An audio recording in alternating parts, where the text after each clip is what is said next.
a profoundly important announcement to make, which is the most epic chip-building exercise in history by far. We aspire to be a galactic civilization.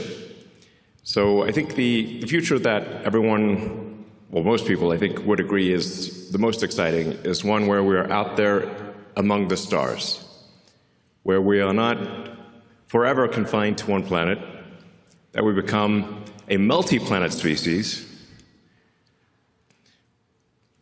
like the best science fiction that you've ever read. You know, Star Trek, or Ian Banks, or Asimov, or Heinlein. And we want to make that real. Yeah, we want to be a civilization that expands to the galaxy with spaceships that anyone can go anywhere they want at any time. That would be epic. And have a city on the moon, cities on Mars, populate the solar system, and send spaceships to other star systems. That sounds like the best possible future. You know? So to do that, we need to harness the power of the sun. So to accomplish this very difficult goal really requires a combination of efforts of SpaceX, XAI, and Tesla working together to create this epic Terafab project. So this gives you sort of just a sense of scale. We've got Optimus there, Optimus for scale. Optimus is about 5'11", so it gives you a sense of the size of the Starship V3 rocket. Starship V4 will be much longer, actually. The Starship V4 will make Starship V3 look kind of short. So we'll expand with Starship V3 to 200 tons of payload to orbit, from 100 tons with V3. And then you can see that that's just a rough approximation of the mini version of the AI sat. So that's roughly 100 kilowatts. It's showing the solar panels and the radiator to scale. So in order to get to the terawatt of compute per year, you need about 10 million tons to orbit per year, and at 100 kilowatts per ton. So we're confident this is feasible. Like no new physics or impossible things are required to get there. So I'm confident actually that SpaceX will get to 10 million tons to orbit per year. And then we're building up to a terawatt of solar. So that solves will solve the solar problem, the power generation. So then the key missing ingredient is therefore a terawatt of compute. So this announcement is about solving the key missing ingredient. To give you a sense of what we're talking about, the current output of AI compute is roughly 20 gigawatts per year.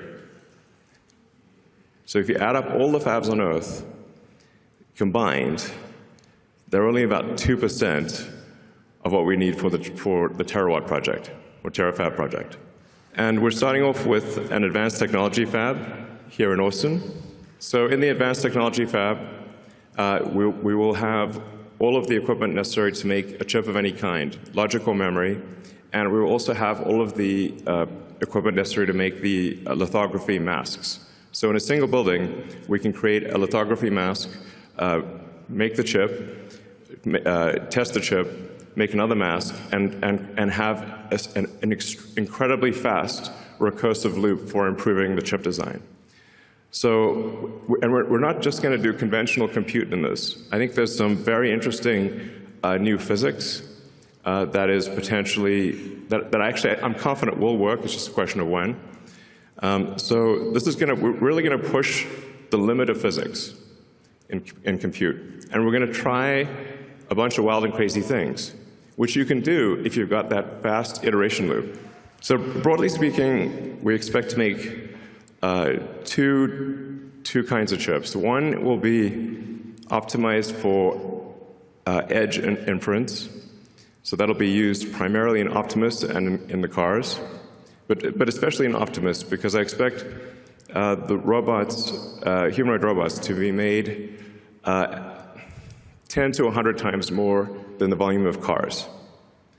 So, you know, if vehicle production on Earth is about 100 million vehicles a year, and I expect humanoid robot production to be somewhere between 1 billion and 10 billion units a year. And then we need a high-power chip that is designed for space, that takes into account the more difficult environment in space, where you've got high power, you've got high energy ions, photons, you've got electron buildup. It's a hostile environment in space. So you want to design the chip, you want to optimize it for space. For the space compute, my guess is that is the vast majority of the compute, because you're power constrained on Earth. That's why I think it's probably 100 to 200 gigawatts a year of terrestrial chips, and probably on the order of 1 terawatt of chips in space. The cost of AI and deploying AI in space will drop below the cost of terrestrial AI much sooner than most people expect. I think it may be only 2 or 3 years before it is actually lower cost to send AI chips to space than it is on the ground. Because in space, you don't need much in the way of batteries, because it's always sunny. And the solar power, you're going to get at least 5 or more times the solar power you get in space versus the ground. As soon as the cost to orbit drops to a low number, it immediately makes extremely compelling sense to put AI in space. And you get there by having an electromagnetic mass driver on the moon with robots, with Optimi, and obviously lots of humans.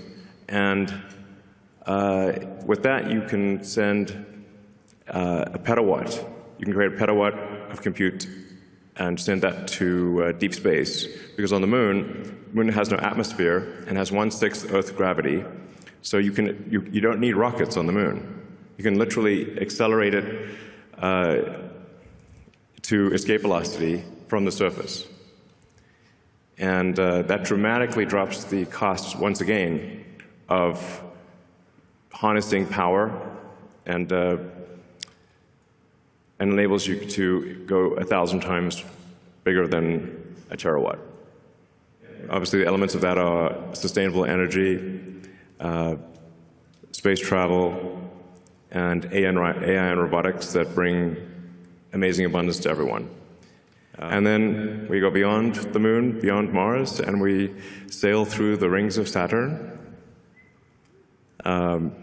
Now, wouldn't it be amazing if you could buy a trip to Saturn? Or frankly, if you just have a trip to Saturn. I think things will just be free in the future.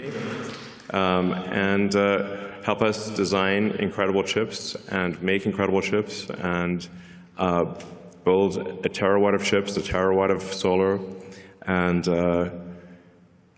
10 million tons to orbit per year. Thank you.